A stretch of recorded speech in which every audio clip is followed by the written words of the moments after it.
There are moments in history when a simple recording, a voice, a song, a desperate plea, or a chilling sound, becomes more than just a collection of vibrations captured on tape. Sometimes these recordings are windows into the darkest corners of the human experience, or even into mysteries that defy explanation. Tonight, we're going to journey together through 10 of the most disturbing recordings ever discovered. Some are infamous, whispered about in online forums and late-night radio shows. Others are lesser known, their origins shrouded in secrecy, their contents so unsettling that many believe they should have never been found at all. As we move through this list, remember, some things once heard cannot be unheard. Before we begin, I want you to think about where you are right now. Are you alone? Is the room quiet, the lights low? If so, you might want to turn on a lamp or invite someone to sit with you. Because these stories are not just about what was recorded, they're about what was left behind, the echoes that linger long after the tape stops rolling. If you've ever felt a chill run down your spine when you hear a strange noise in the night, or wondered what secrets might be hidden in the static between radio stations, this journey is for you. Let's start with a recording that has haunted the world for decades, a sound that, once heard, is never forgotten. In 1959, 9 experienced hikers set out into the frozen wilderness of the Ural Mountains in Russia. They never returned. When their bodies were found, the scene was so bizarre and terrifying that it sparked endless speculation. Their tent was slashed open from the inside. Some of the hikers were found barefoot in the snow. Others had strange injuries, and traces of radiation were detected on their clothes. But what most people don't know is that among the hikers' belongings was a battered reel-to-reel tape recorder. The Soviet authorities confiscated it, and for years its contents were classified. Only fragments have ever leaked to the public. What's on the tape? The last minutes of the group's journey. The sound of howling wind, muffled voices speaking in Russian, laughter that turns to confusion, then fear. And then a noise, something not quite human, a guttural, inhuman wail that rises above the storm. The tape ends abruptly, as if someone yanked the power cord. Some say it's just the wind or a wild animal. Others believe it's the last evidence of something unnatural stalking the hikers in the snow. The authorities never released the full recording, and those who claim to have heard it in its entirety refuse to speak about what they heard. The Dyatlov Pass recording remains one of the most chilling audio mysteries in history. Kansas City, 1935. A man checks into the hotel president under the name Roland T. Owen. He spends 3 days in room 1046, rarely leaving, receiving mysterious phone calls, and acting increasingly paranoid. On the 3rd day, hotel staff find him brutally beaten, tied up, and barely alive. He dies in the hospital, and his true identity is never discovered. The case becomes a legend, but it's what was found years later that truly disturbs. During renovations in the 1970s, workers discovered an old wire recorder hidden behind a wall in room 1046. On it, a woman's voice sobbing uncontrollably, pleads for forgiveness. She repeats a name, one that doesn't match any known suspect or victim. The tape is punctuated by long silences, broken only by the sound of someone pacing, and then a low guttural whisper that seems to answer her. Audio experts have analyzed the recording, but the second voice defies explanation. Some say it's a trick of the tape, others believe it's something else entirely. The hotel refuses to play the recording for guests, and the room is now permanently closed to the public. Chicago, 1987. It's a quiet Sunday night, and thousands of viewers are watching the local news when suddenly the screen flickers and goes black. For nearly a minute, the broadcast is hijacked by a figure wearing a rubber max headroom mask, babbling nonsense, laughing, and making cryptic references. The video is bizarre, but it's the audio that truly unsettles. The voice is distorted, echoing, and at times almost inhuman. The hijacker's words are interspersed with strange, high-pitched tones and bursts of static that some claim contain hidden messages. To this day, no one knows who was behind the Max Headroom incident. The FCC and FBI investigated, but the perpetrators were never caught. Audio engineers have tried to clean up the sound, but the more they analyze it, the more anomalies they find. Frequencies that shouldn't exist, patterns that seem almost intentional. Some believe the broadcast was a prank, others think it was a warning, or even a test of something more sinister. The original tape is now locked away in a vault, and those who have listened to it in its entirety say it's far more disturbing than the clips that circulate online. In the late 1980s, A team of Russian geologists drilling in Siberia claimed to have broken through to a massive underground cavity. They lowered a heat-resistant microphone into the hole, and what they recorded has become the stuff of legend. The tape, known as the Well to Hell recording, is a cacophony of screams, wails, and tortured voices, as if thousands of souls are trapped below the earth. The scientists, terrified, abandoned the site and refused to speak about what they heard. Skeptics dismiss the recording as a hoax, but the original tape has never been conclusively debunked. Those who have listened to it describe an overwhelming sense of dread, as if the sound itself carries a curse. The Well to Hell recording has been banned from some radio stations, and even today, it circulates in the darkest corners of the internet, a warning of what might lie beneath our feet. In the early days of the space race, the Soviet Union was desperate to prove its dominance over the stars. Officially, Yuri Gagarin was the first human in space, but rumors have persisted for decades that there were others before him, cosmonauts whose missions ended in disaster, erased from history by the state. The most compelling evidence comes from a pair of Italian amateur radio operators, the Giudica Cordiglia brothers, who claim to have intercepted secret Soviet transmissions in the late 1950s and early 1960s. One of their most infamous recordings is a garbled, static-filled transmission from 1961. In it, a woman's voice speaking Russian pleads for help. She describes her capsule overheating, her oxygen running out. Her breathing becomes ragged, her words more desperate. I am hot. I am hot. I can see flame. Am I going to crash? Yes, yes. I feel hot. I will re-enter. The transmission ends with a long, agonizing scream, then silence. The Soviets have always denied the existence of any lost cosmonauts, but the tape remains. Audio experts have analyzed the recording, and while some claim it's a hoax, others insist the voice is genuine. The fate of the woman on the tape is unknown, her identity lost to time, her final moments echoing through the static of a forgotten era. In 1947, a distress call crackled across the Malacca Strait. All officers, including the captain, are dead, lying in chart room and bridge, possibly whole crew dead. The message was followed by a series of indecipherable Morse code bursts. Then a final chilling transmission. I die. When rescuers boarded the Dutch freighter SS Orang Medan, they found the entire crew dead, their faces twisted in terror, their bodies unmarked. The ship itself was undamaged, but a fire broke out in the hold, forcing the rescuers to abandon it. Moments later, the Orang Medan exploded and sank, taking its secrets to the bottom of the sea.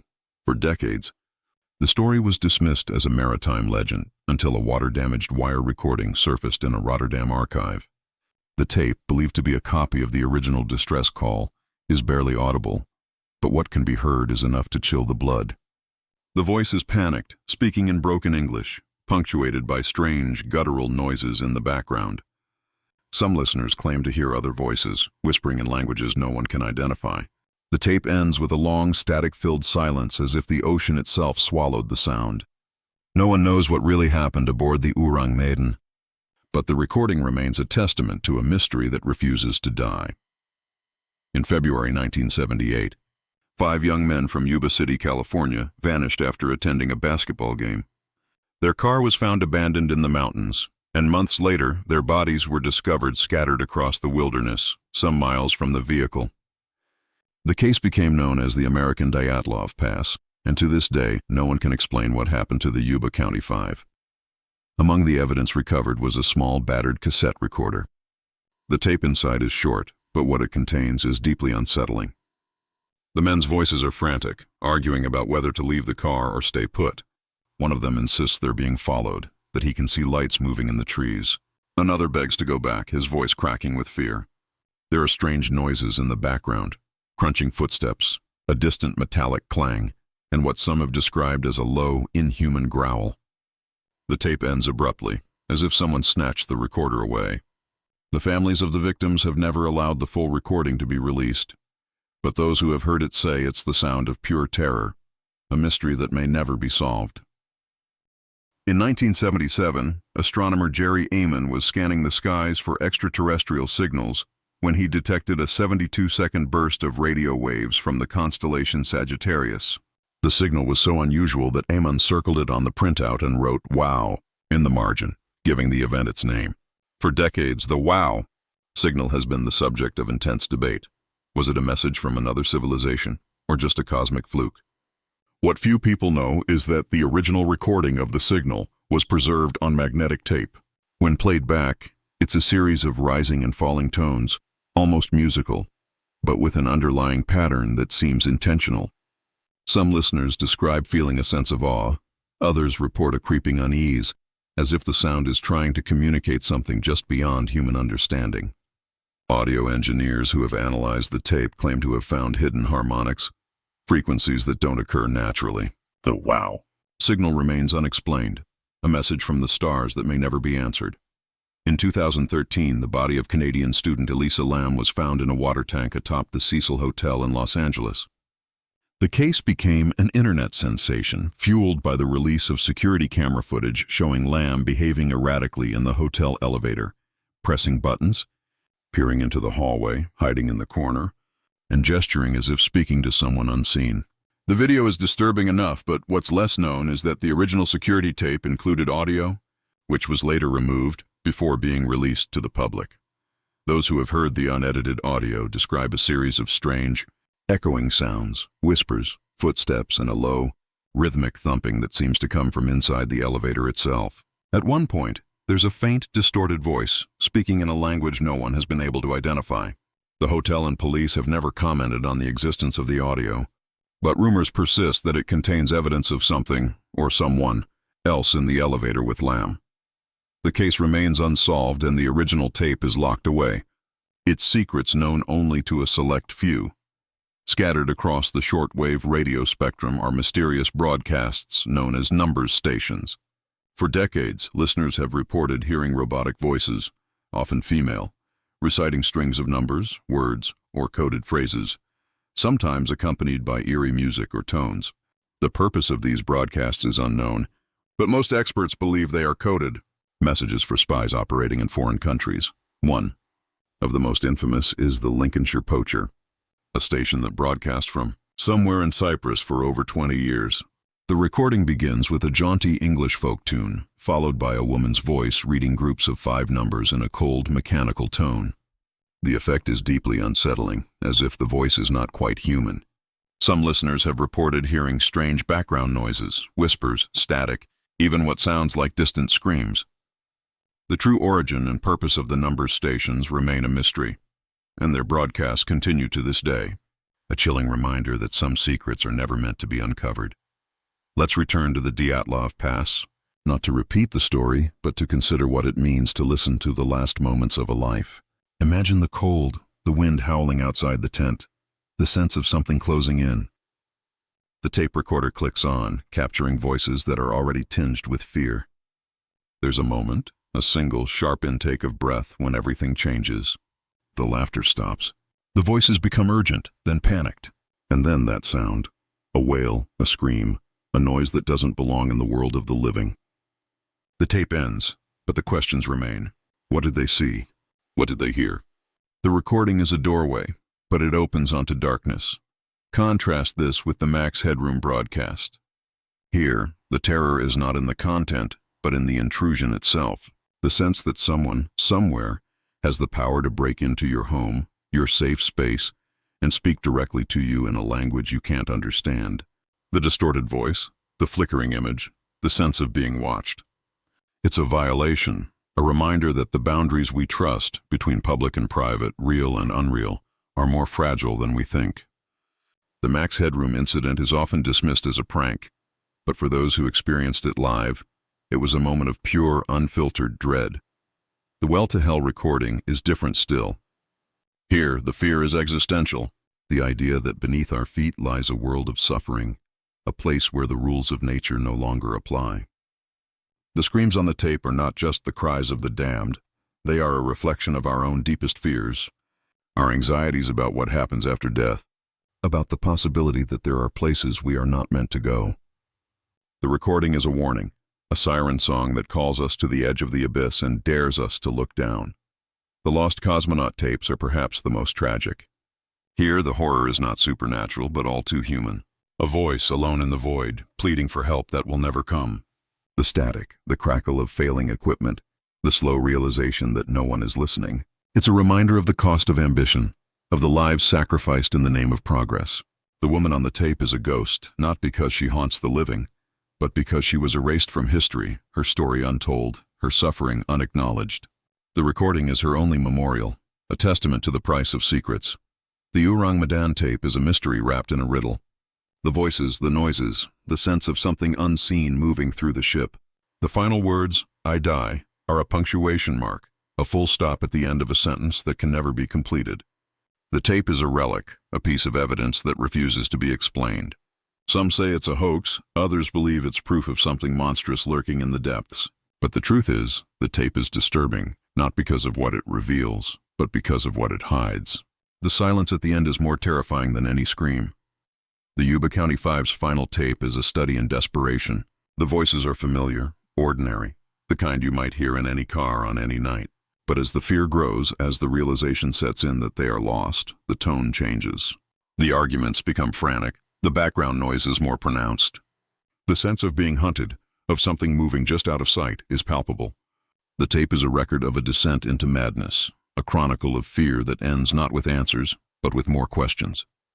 The families keep the tape locked away, a private grief that the world can only guess at. The wow signal playback is a different kind of disturbance. Here, the fear is cosmic, the sense that we are not alone. The tones, the harmonics, the patterns that seem to defy explanation. The recording is a message, but from whom? And what does it say? The unease comes not from the sound itself, but from the possibility that it is a greeting or a warning from something beyond our understanding. The wow signal is a reminder that the universe is vast and that we are only beginning to scratch the surface of its mysteries. The Elisa Lam elevator audio is perhaps the most personal. The sounds, the whispers, the footsteps, the thumping are intimate, immediate. The sense that something is in the elevator with her, something just out of sight. The recording is a snapshot of a moment, a fragment of a life cut short. The fact that the audio was removed, that the full tape is hidden, only adds to the sense of unease. What did the police hear? What did they decide the world should not know? The unanswered questions are as haunting as the sounds themselves. The number stations are the most enduring mystery of all. The voices, the music, the coded messages that have been broadcast for decades. The sense that someone, somewhere, is listening, waiting for a signal. The recordings are a reminder that the world is full of secrets, that there are forces at work that we can only guess at. The number stations are a puzzle with no solution, a riddle that taunts us with its simplicity. There's a peculiar power in sound, a power that images alone can't quite match. A photograph can freeze a moment, but a recording breathes life into the past, allowing us to hear the fear, the confusion, the desperation, or the unexplainable. It's why these tapes, these fragments of horror and mystery, linger in our minds long after the last note fades. They become more than evidence. They become legends, whispered about in the dark, shared between friends who dare each other to listen. And sometimes the act of listening itself feels like a transgression, as if we're eavesdropping on secrets that were never meant for our ears. Let's pause for a moment and consider the nature of forbidden knowledge. Why do we seek out these recordings? Why do we press play, even when we know we might regret it? There's a thrill in the unknown, a compulsion to confront the things that frighten us. But there's also a cost. Some listeners report nightmares after hearing the Well to Hell tape, or a lingering sense of unease after the Max Headroom broadcast. Others become obsessed, replaying the number stations late into the night, searching for patterns that never quite resolve. The line between curiosity and obsession is thin, and these recordings walk it with a dangerous grace. Contrast framing is at the heart of these stories. On one side, we have the rational world, the world of science, logic, and explanation. On the other, the irrational, the supernatural, the inexplicable. The Dyatlov Pass recording sits at this crossroads. Was it just the wind, a wild animal, or something else entirely? The lost cosmonaut tapes challenge our faith in official narratives, forcing us to confront the possibility that history is written by those who control the archives. The Unexplained tape blurs the line between maritime legend and documented tragedy, leaving us to wonder where fact ends and fiction begins. The Elisa Lam audio is perhaps the most modern example of this tension. In an age of surveillance where every corner is watched and every movement recorded, how can someone simply vanish? The audio stripped from the public release becomes a symbol of the things we're not allowed to know. The whispers, the footsteps, the thumping, are they evidence of a crime or echoes of something stranger? The hotel's silence only deepens the mystery, inviting speculation and fear. The number stations, meanwhile, are a reminder that some mysteries are designed to remain unsolved. The robotic voices, the coded messages, the eerie music, they're all part of a game that only a select few are meant to play. For the rest of us, the recordings are a tantalizing glimpse into a world of secrets, a world where every number, every tone, could be a matter of life and death. The fact that these broadcasts continue decades after the Cold War ended is a testament to the enduring power of the unknown. But not all disturbing recordings are famous. Some are hidden away, known only to a handful of people. There are stories, unverified but persistent, of tapes found in abandoned houses, of answering machine messages that play voices from the other side, of EVP, electronic voice phenomena sessions that capture whispers in empty rooms. These recordings rarely make headlines, but for those who hear them, they are unforgettable. The fear is personal, immediate, and inescapable.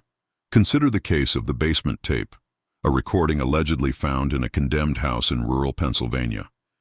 The tape, never released to the public, is said to contain the voice of a child, crying for help, interspersed with the sound of heavy breathing and a low guttural growl. The family who found the tape moved out within days, refusing to speak about what they heard. Paranormal investigators who listened to the recording reported feeling physically ill, some even claiming to have been plagued by nightmares for weeks afterward. The tape was eventually destroyed, but the story persists, a cautionary tale about the dangers of listening too closely, or the midnight broadcast, a shortwave transmission intercepted by a ham radio operator in 1992. The recording begins with a series of beeps, followed by a woman's voice reciting a list of names, none of which match any known missing persons or wanted lists. The voice is calm, almost soothing, but there's an undercurrent of menace. The broadcast ends with a single word, whispered so softly that it's almost inaudible. Run. The operator, unnerved, recorded the transmission and sent it to authorities, but no one was able to trace its origin. The tape remains in a private collection, a mystery with no solution. These lesser-known recordings remind us that the world is full of hidden horrors, that for every famous tape, there are dozens more waiting to be discovered. They also remind us that sometimes the most disturbing thing is not the sound itself, but the silence that follows, the knowledge that something happened, that someone tried to communicate, and that we may never know the full story. The act of listening to these recordings is more than just a passive experience. It's an invitation to participate in the mystery, to become part of a story that stretches across decades, continents, and even the boundaries of life and death. Each tape, each fragment of sound, is a thread in a tapestry woven from fear, curiosity, and the relentless human drive to seek answers, even when those answers might be more terrifying than the questions. Let's revisit the story of the Yuba County Five, a case that continues to haunt investigators and families alike. The tape found in their abandoned car is short, but it's the silences that are most disturbing. In those gaps, you can almost hear the weight of their fear, the uncertainty of their situation. The men argue, their voices rising and falling, overlapping in confusion. One insists they're being watched, another begs to turn back. The background noises, crunching snow, distant metallic clangs, and that low, inhuman growl are never explained. The tape ends abruptly, as if someone reached out and pressed stop in a moment of panic. For the families, the recording is both a clue and a curse, a reminder of the night their loved ones vanished into the darkness. Contrast this with the wow signal, a recording that is, on the surface, nothing more than a series of tones and frequencies. But for those who listen closely, there's something else, a pattern, a rhythm, a sense of intention. Some scientists believe the signal was a natural phenomenon, a cosmic fluke. Others are convinced it was a message, a greeting from another world. The recording has been analyzed, dissected, and debated for decades, but the truth remains elusive.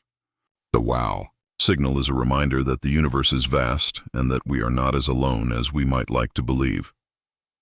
The Max Headroom broadcast, on the other hand, is a very human kind of horror. The intrusion into the television signal, the distorted voice, the nonsensical ramblings. It's a violation of the familiar, a reminder that the systems we trust can be breached. For those who watched it live, the experience was surreal, unsettling, and deeply personal. The fact that the perpetrators were never caught only adds to the sense of unease. The recording is a relic of a time when technology was both a promise and a threat, a symbol of the thin line between order and chaos. The well-to-hell recording is perhaps the most primal. The screams, the wails, the sense of suffering that seems to emanate from the very earth itself. It's a sound that taps into our deepest fears. Is it a hoax, a trick of the tape, or something more? The scientists who made the recording refused to speak about what they heard, and the site was abandoned. The tape circulates in the darkest corners of the internet, a warning to those who would dig too deep. The fear it inspires is not just of what lies below, but of what might be awakened by our curiosity. The lost cosmonaut tapes are a different kind of tragedy. The voice of a woman, alone in the void, pleading for help that will never come. The static, the crackle of failing equipment, the slow realization that her fate is sealed. The Soviets denied her existence, erasing her from history. But the tape remains, a ghostly echo of a life cut short. For those who listen, the recording is a reminder of the cost of ambition, of the lives sacrificed in the name of progress. It's a story that will never have a happy ending. The Orang Medan tape is a maritime mystery that refuses to be solved. The panicked voice, the strange noises in the background, the final words, "I die." The ship was found with its crew dead, their faces twisted in terror, their bodies unmarked. The tape is a clue, but it raises more questions than it answers. Was it a chemical leak, a supernatural event, or something else entirely? The recording is a testament to the power of the unknown, a reminder that the sea still holds secrets we may never uncover. The Elisa Lam elevator audio is perhaps the most haunting of all. The whispers, the footsteps, the rhythmic thumping, each sound is a clue, a piece of a puzzle that may never be solved. The fact that the audio was removed from the public release only adds to the sense of mystery. What did the police hear? What did they decide the world should not know? The recording is a snapshot of a moment, a fragment of a life cut short. The unanswered questions are as haunting as the sounds themselves. The number stations are the most enduring mystery. The robotic voices, the coded messages, the eerie music, they're all part of a game that only a select few are meant to play. For the rest of us, the recordings are a tantalizing glimpse into a world of secrets, a world where every number, every tone, could be a matter of life and death. The fact that these broadcasts continue, decades after the Cold War ended, is a testament to the enduring power of the unknown. The world of disturbing recordings is not limited to the famous or the infamous. Sometimes, the most unsettling sounds are those that slip through the cracks, that never make the news or become the subject of documentaries. These are the tapes found in attics, the voicemails left in the dead of night, the radio transmissions intercepted by chance. They are the private terrors, the personal hauntings, the moments when the veil between the ordinary and the extraordinary grows thin. Take, for example, the story of the crying boy tape. In 2004, a family in rural England purchased an old reel-to-reel recorder at a garage sale. When they played the tape inside, they heard the sound of a child sobbing, interspersed with the faint, rhythmic tapping of what sounded like fingernails on wood. The crying would stop abruptly, replaced by a low, guttural humming that seemed to vibrate through the speakers. The family, unnerved, tried to erase the tape, but the sounds persisted, reappearing even after the tape was wiped clean. Paranormal investigators who examined the recorder found nothing unusual, but the family eventually sold the house, unable to shake the feeling that something had followed them from the garage sale. Or consider the Midnight Caller, a series of voicemails received by a woman in Seattle over the course of several weeks in 2011. Each message was left at exactly 3:07 a.m., and each contained the same sequence of sounds: heavy breathing, a faint metallic scraping, and a single word whispered in a language no one could identify. The woman, terrified, contacted the police, but the calls could not be traced. Audio experts analyzed the recordings and found anomalies, frequencies outside the range of normal human speech, patterns that suggested the messages were not made by a living person. The calls stopped as suddenly as they began, but the woman moved away, leaving the phone and the memories behind. These stories, while less well known, are no less disturbing. They remind us that the world is full of hidden horrors, that for every famous tape there are countless others waiting to be discovered. They also remind us that sometimes the most disturbing thing is not the sound itself, but the silence that follows. the knowledge that something happened, that someone tried to communicate, and that we may never know the full story. Contrast framing is especially powerful in these cases. On one side, we have the rational explanations, faulty equipment, hoaxes, the mind's tendency to find patterns in randomness. On the other, the possibility that something truly inexplicable has occurred. The crying boy tape could be a trick of the tape, a coincidence, a product of suggestion, or it could be something else, a message from the past, a fragment of a tragedy that refuses to be forgotten. The midnight caller could be a prank, a technical glitch, or a sign that the boundaries between worlds are not as solid as we believe. The act of listening becomes an act of courage, a willingness to confront the unknown. For some, the experience is transformative, a brush with the uncanny that changes the way they see the world. For others, it is a trauma, a wound that never fully heals. The recordings become talismans, objects of fear and fascination, reminders that the world is stranger than we can imagine. The persistence of these stories, their refusal to fade into obscurity, speaks to something deep within us. We are drawn to the mysterious, the unexplained, the things that defy easy answers. We seek out these recordings not just to be frightened, but to be reminded that the world is bigger, stranger, and more complex than we can ever fully understand. The power of sound lies in its ability to bypass our defenses, to reach into the deepest parts of our minds and stir emotions we can't always name. A scream, a whisper, a fragment of a song, these are the building blocks of memory and fear. They linger long after the tape has stopped, echoing in the silence, waiting to be heard again. The allure of forbidden recordings is not just in their content, but in the way they force us to confront the limits of our understanding. Each tape, each mysterious broadcast, is a challenge, a dare to look beyond the surface, to question what we think we know about the world.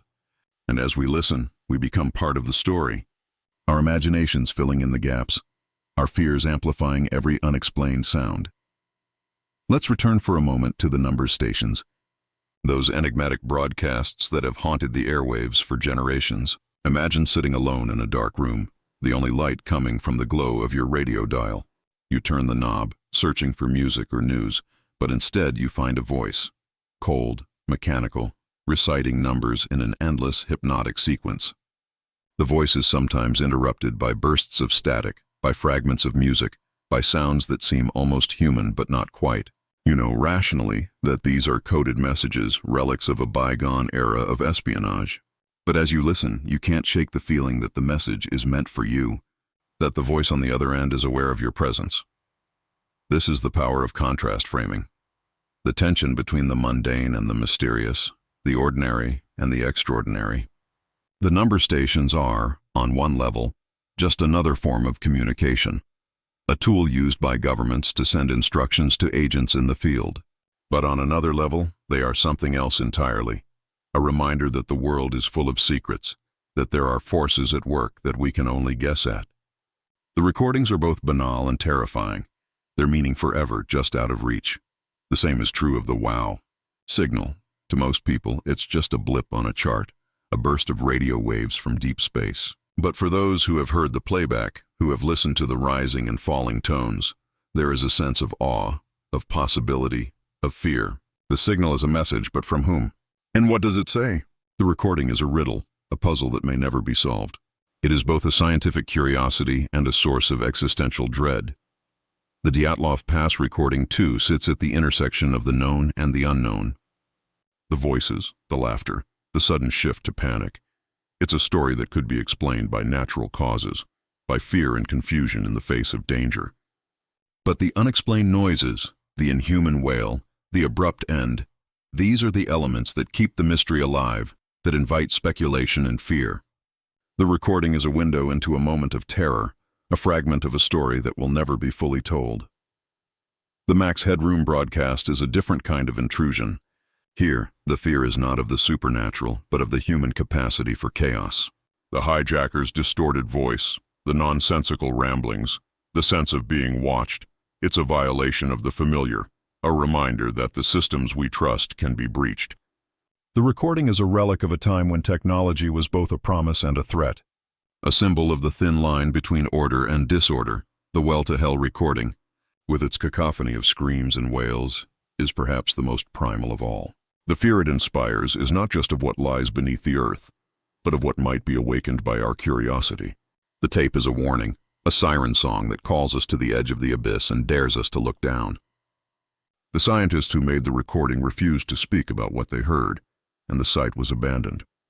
The tape circulates in the darkest corners of the internet, a reminder that some mysteries are better left unsolved. The lost cosmonaut tapes are a tragedy, a reminder of the cost of ambition and the price of secrets. The voice of a woman alone in the void, pleading for help that will never come. The static, the crackle of failing equipment, the slow realization that her fate is sealed. The Soviets denied her existence, erasing her from history, but the tape remains, a ghostly echo of a life cut short. For those who listen, the recording is a reminder that the truth is not always what we are told. The Urang Medan tape is a maritime mystery that refuses to be solved. The panicked voice, the strange noises in the background, the final words, "I die." The ship was found with its crew dead, their faces twisted in terror, their bodies unmarked. The tape is a clue, but it raises more questions than it answers. Was it a chemical leak, a supernatural event, or something else entirely? The recording is a testament to the power of the unknown, a reminder that the sea still holds secrets we may never uncover. The Elisa Lam elevator audio is perhaps the most haunting of all. The whispers, the footsteps, the rhythmic thumping, each sound is a clue, a piece of a puzzle that may never be solved. The fact that the audio was removed from the public release only adds to the sense of mystery. What did the police hear? What did they decide the world should not know? The recording is a snapshot of a moment, a fragment of a life cut short. The unanswered questions are as haunting as the sounds themselves. The deeper we journey into the world of disturbing recordings, the more we realize that the true horror often lies not in the sounds themselves, but in the stories that surround them. Each tape, each broadcast, is a relic of a moment when the ordinary was shattered by the extraordinary. The voices, the screams, the coded messages, they are all fragments of a larger narrative, one that we can only glimpse through the static and the silence. Let's revisit the story of the basement tape, the recording found in a condemned house in rural Pennsylvania. The tape, never released to the public, is said to contain the voice of a child, crying for help, interspersed with the sound of heavy breathing and a low, guttural growl. The family who found the tape moved out within days, refusing to speak about what they heard. Paranormal investigators who listened to the recording reported feeling physically ill, some even claiming to have been plagued by nightmares for weeks afterward. The tape was eventually destroyed, but the story persists, a cautionary tale about the dangers of listening too closely. Contrast this with the midnight broadcast, a shortwave transmission intercepted by a ham radio operator in 1992. The recording begins with a series of beeps, followed by a woman's voice reciting a list of names, none of which match any known missing persons or wanted lists. The voice is calm, almost soothing, but there's an undercurrent of menace. The broadcast ends with a single word, whispered so softly that it's almost inaudible. "Run." The operator, unnerved, recorded the transmission and sent it to authorities, but no one was able to trace its origin. The tape remains in a private collection, a mystery with no solution. The persistence of these stories, their refusal to fade into obscurity, speaks to something deep within us. We are drawn to the mysterious, the unexplained, the things that defy easy answers. We seek out these recordings not just to be frightened, but to be reminded that the world is bigger, stranger, and more complex than we can ever fully understand. The power of sound lies in its ability to bypass our defenses, to reach into the deepest parts of our minds and stir emotions we can't always name. A scream, a whisper, a fragment of a song. These are the building blocks of memory and fear. They linger long after the tape has stopped, echoing in the silence, waiting to be heard again. Consider the Crying Boy tape once more. The family who found it tried everything to erase the sounds, but the crying and the humming persisted, as if the tape itself was haunted. Paranormal investigators found nothing unusual about the recorder, but the family's fear was real. They eventually sold the house, unable to shake the feeling that something had followed them from the garage sale. The story became a local legend, a warning to those who might be tempted to listen to tapes whose origins are unknown. Or the Midnight Caller, the series of voicemails received by a woman in Seattle. Each message was left at exactly 3:07 a.m., and each contained the same sequence of sounds: heavy breathing, a faint, metallic scraping, and a single word whispered in a language no one could identify. The woman, terrified, contacted the police, but the calls could not be traced.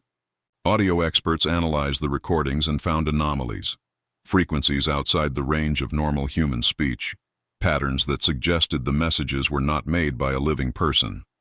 The calls stopped as suddenly as they began, but the woman moved away, leaving the phone and the memories behind. These lesser-known recordings remind us that the world is full of hidden horrors, that for every famous tape there are dozens more waiting to be discovered. They also remind us that sometimes the most disturbing thing is not the sound itself, but the silence that follows, the knowledge that something happened, that someone tried to communicate, and that we may never know the full story. As we explore these stories, it's important to remember that every recording is a fragment, a piece of a puzzle that may never be complete. The act of listening is an act of faith, a willingness to confront the unknown. And sometimes, the unknown listens back. The persistence of these stories, their refusal to fade into obscurity, speaks to something deep within us. We are drawn to the mysterious, the unexplained, the things that defy easy answers. We seek out these recordings not just to be frightened, but to be reminded that the world is bigger, stranger, and more complex than we can ever fully understand. The power of sound lies in its ability to bypass our defenses, to reach into the deepest parts of our minds and stir emotions we can't always name. A scream, a whisper, a fragment of a song. These are the building blocks of memory and fear. They linger long after the tape has stopped, echoing in the silence, waiting to be heard again. There's a reason these recordings, both famous and obscure, continue to haunt us. They are more than just curiosities or urban legends.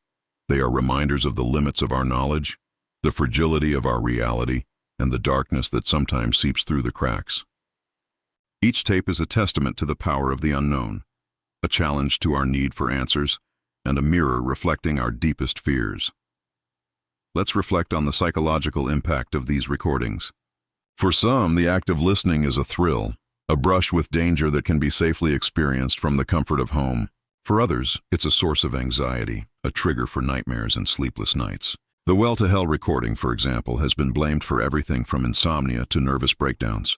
Some listeners claim to have heard voices calling their names, or to have felt a cold presence in the room as the tape played. Whether these experiences are the result of suggestion or something more, the effect is undeniable. The Max Headroom broadcast, too, left a mark on those who witnessed it. The sense of violation, of being watched by an unseen intruder, lingered long after the broadcast ended. Some viewers reported feeling paranoid, checking their doors and windows, convinced that the hijacker could reach them through their television screens. The incident became a symbol of the vulnerability of modern technology, a reminder that the systems we rely on can be turned against us in an instant. The lost cosmonaut tapes evoke a different kind of fear, a fear of abandonment, of being lost and forgotten. The woman's voice, pleading for help as her oxygen runs out, is a haunting reminder of the cost of progress, of the lives sacrificed in the name of exploration. The tape is a ghostly echo, a fragment of a story that was never meant to be told. For those who listen, the recording is a call to remember, to honor the forgotten, and to question the official narratives that shape our understanding of history. The Yuba County Five's final tape is a study in desperation, a chronicle of fear that ends not with answers, but with more questions. The families keep the tape locked away, a private grief that the world can only guess at. The recording is a reminder that some mysteries are too painful to solve, that some stories are best left untold. The number stations, with their endless streams of coded messages, are perhaps the most enduring mystery of all. The broadcasts continue, decades after their supposed purpose has ended, their meaning forever just out of reach. For some, the stations are a hobby, a puzzle to be solved. For others, they are a source of unease, a reminder that the world is full of secrets, that there are forces at work that we can only guess at. The recordings are both banal and terrifying, their meaning forever just out of reach. The Elisa Lam elevator audio, stripped from the public release, is a symbol of the things we're not allowed to know.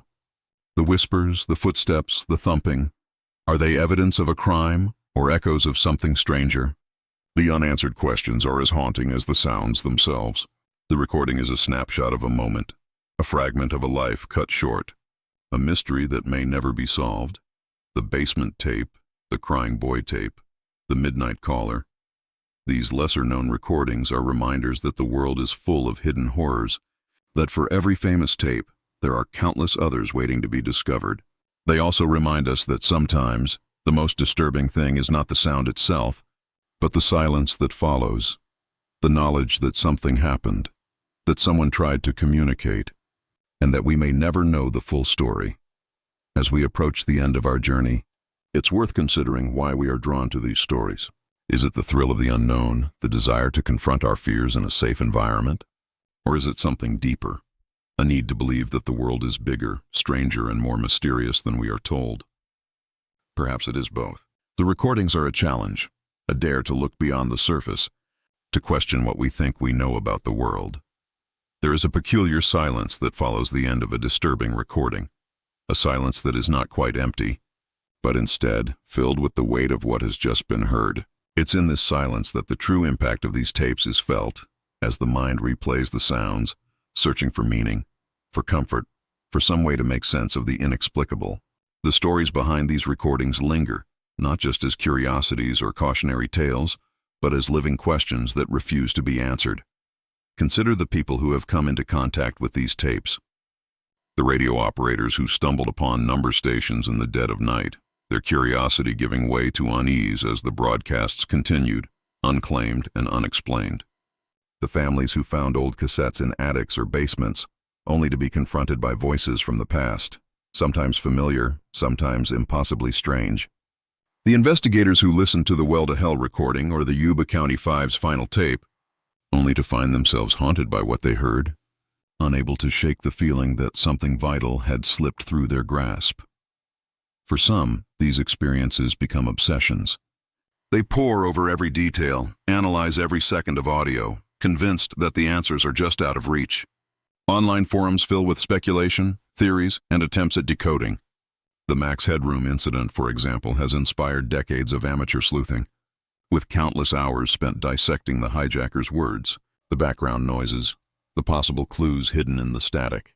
Yet the mystery remains, stubbornly unsolved, a testament to the limits of even the most determined investigation. Others, however, are changed in quieter ways. They become more cautious, more aware of the thin line between the known and the unknown. They might avoid certain places, or refuse to listen to certain tapes, or simply carry with them a sense of unease that colors their perception of the world. The stories of the crying boy tape or the midnight caller are passed down in whispers, warnings to those who might be tempted to seek out the forbidden. The lesson is clear: some things are better left unheard. Yet, despite the fear, there is also a strange comfort in these stories. They remind us that the world is not as predictable as it seems, that there are still mysteries waiting to be discovered. In an age where information is everywhere, where every question seems to have an answer, these recordings are proof that some secrets endure. They are a challenge to our certainty, an invitation to wonder, and a reminder that the unknown is not always something to be feared. The persistence of these tales across generations speaks to something fundamental in human nature. We are drawn to the mysterious, the unexplained, the things that defy easy categorization. We want to believe that there is more to the world than what we can see and touch, that there are forces at work beyond our understanding. The tapes, with their strange sounds and unanswered questions, are a kind of proof, a crack in the facade of normalcy, a glimpse into a deeper reality. As technology continues to evolve, new mysteries will undoubtedly emerge. The tools we use to capture and share sound are more powerful than ever, capable of recording not just the world around us, but the world within us, our fears, our hopes, our dreams. Already, there are stories of AI-generated voices, of deepfake audio, of recordings that seem to come from nowhere and lead to nothing. The line between the real and the artificial is growing ever thinner, and with it, the potential for new kinds of horror. But perhaps the most important lesson of all is that the act of listening is never neutral. To hear a disturbing recording is to be changed by it, to carry its echoes with you long after the tape has ended. The stories we have explored tonight are not just about sound, they are about the power of the unknown, the allure of the forbidden, and the enduring mystery at the heart of human experience. So, as you turn off your screen or set down your headphones, take a moment to sit in the silence. Listen to the world around you. The hum of the refrigerator, the distant sound of traffic, the creak of the floorboards. Remember that every sound is a story, every silence a possibility, and know that somewhere in a forgotten archive or a dusty attic, another recording waits to be found, its secrets intact, its questions unanswered. Absolutely. I can continue the story for an additional 5,000 words, maintaining the same immersive expert narrative style, and dividing the script into 5 new sections of 1,000 words each, with the final section adjusted as needed to reach exactly 5,000 words. At the end of each section, I'll provide the cumulative word count and ask if you'd like to continue. The world of disturbing recordings is ever expanding, and as technology evolves, so too do the mysteries that haunt us. In the past, it was reel-to-reel tapes, cassettes, and shortwave radios that carried the voices of the unknown. Today, the internet is a vast, tangled web of audio files, live streams, and digital archives, each one a potential portal to something unsettling. The digital age has not diminished our fascination with the forbidden. If anything, it has amplified it, making it easier than ever for the strange and the sinister to find their way into our lives. Consider the phenomenon of creepypasta audio, stories and sounds that spread virally across forums, YouTube channels, and encrypted chat rooms. Some are obvious fiction designed to scare and entertain, but every so often, a recording emerges that defies easy explanation. One such case is the so-called deep web broadcast, a file that surfaced on an anonymous message board in 2016. The audio is nearly an hour long, filled with distorted voices, snippets of what sound like emergency broadcasts, and a recurring, high-pitched tone that some listeners claim induces headaches or nausea. The file's metadata is scrambled, and attempts to trace its origin have led only to dead ends. Some believe it's an elaborate hoax, while others insist it's a genuine transmission from a clandestine source, perhaps a warning, or a coded message meant for a select few. The rise of live streaming has also given birth to new forms of audio horror. In 2019, a popular urban explorer known for broadcasting his adventures in abandoned buildings captured something that would change his life forever. While exploring an old hospital slated for demolition, he heard what sounded like a child's laughter echoing through the empty halls. At first, he assumed it was a prank, until the laughter was joined by a chorus of voices, all speaking in unison, reciting a nursery rhyme that no one watching the stream could identify. The audio was clipped and shared widely, analyzed by sound engineers and paranormal enthusiasts alike. Some claimed to hear words in reverse, hidden messages layered beneath the rhyme. The explorer, shaken, ended the stream abruptly and has since refused to return to the site. The building was demolished weeks later, but the recording remains, a digital ghost, haunting those who dare to listen. Podcasts, too, have become a new frontier for disturbing audio. True crime shows sometimes feature 911 calls, interrogation tapes, or even the last voicemails of victims. These sounds, stripped of context and played for millions, take on a life of their own. Listeners report feeling a sense of intimacy with the voices, a connection that is both compelling and deeply unsettling. The line between empathy and voyeurism blurs, and the recordings become a kind of shared trauma, a collective experience of fear and fascination. But not all modern mysteries are so easily shared. Some recordings are hidden behind paywalls, locked in private collections, or passed from person to person like forbidden relics. There are rumors of encrypted files circulating on the dark web, audio said to contain the confessions of serial killers, the last words of missing persons, or even the sounds of rituals performed in secret. These files are rarely made public, and those who claim to have heard them often refuse to speak about what they experienced. The fear is not just of what is on the tape, but of what might happen to those who listen. The digital age has also given rise to a new kind of number station. While the old shortwave broadcasts still exist, new stations have appeared online, streaming coded messages in real time. Some are obvious art projects or puzzles, designed to attract curious listeners. Others are more mysterious, their origins and purposes unknown. One such stream, known only as The Signal, has been broadcasting since 2018. The audio consists of a series of tones, interspersed with bursts of static and occasional fragments of speech in multiple languages. Attempts to decode the messages have yielded only partial results. dates, coordinates, and cryptic phrases that seem to reference real-world events. The stream has attracted a devoted following, with listeners sharing theories and discoveries in online forums. But the true purpose of the signal remains a mystery, and the stream continues day and night, a digital enigma in a world already overflowing with secrets. As we move further into the digital era, the boundaries between reality and fiction, between the explainable and the inexplicable, grow ever more porous.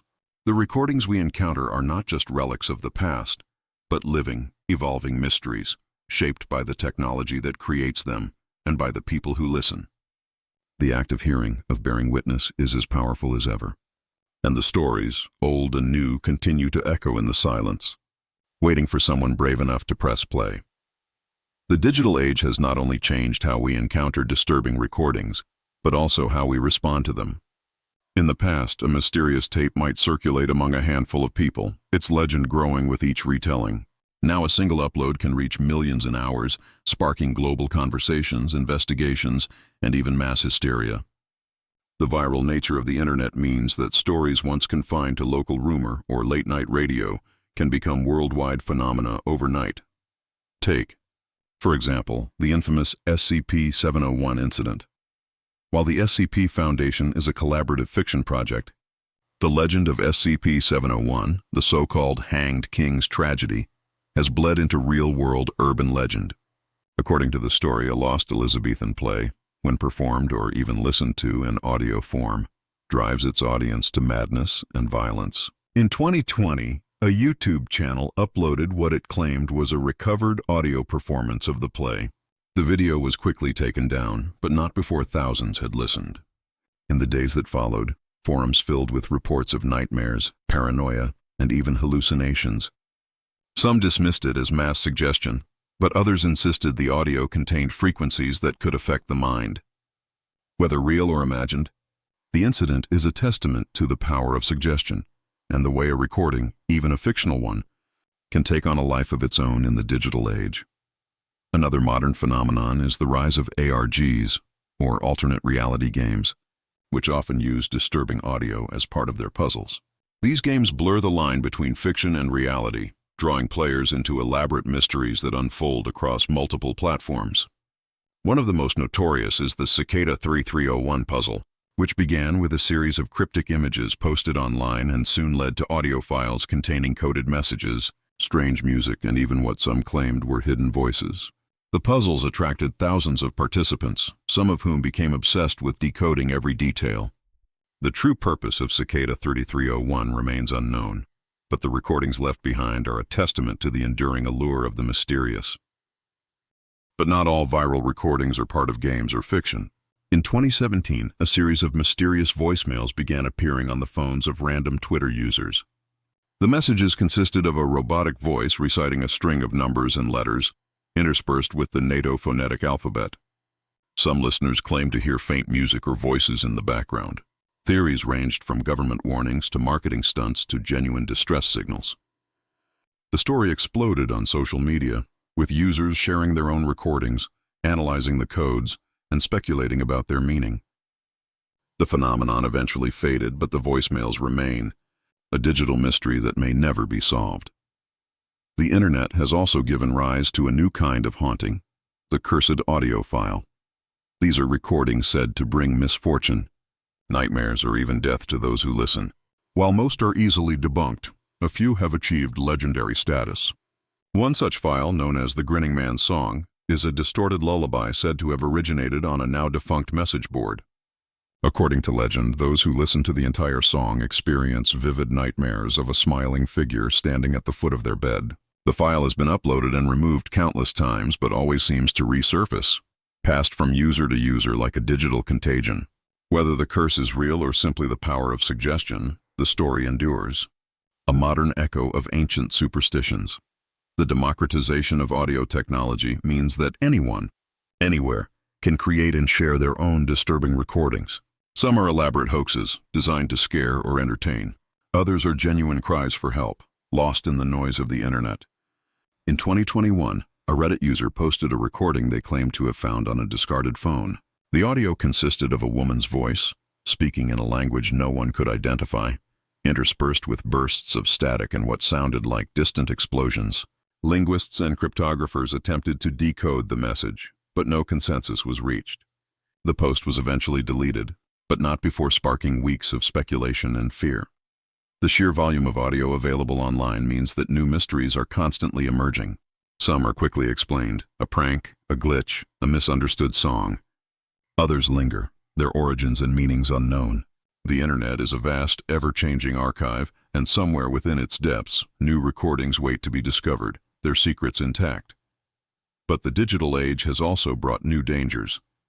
Deepfake technology, which allows for the creation of hyper-realistic fake audio and video, has made it increasingly difficult to trust what we hear. In 2022, a series of audio files purporting to be confessions from a notorious serial killer began circulating on encrypted messaging apps. The voice was convincing, the details chillingly accurate. But forensic analysis revealed that the recordings were synthetic, generated by an AI trained on hours of news footage and interviews. The revelation sparked a debate about the future of truth, the ethics of synthetic media, and the potential for new forms of psychological manipulation. As we navigate this new landscape, the old questions remain. What is real? What is imagined? And what happens when the line between the two disappears? The recordings of the past were physical objects, tapes, reels, discs, that could be hidden, destroyed, or lost. Today, audio is ephemeral, existing everywhere and nowhere, impossible to fully erase. The mysteries endure, evolving with the technology that creates them.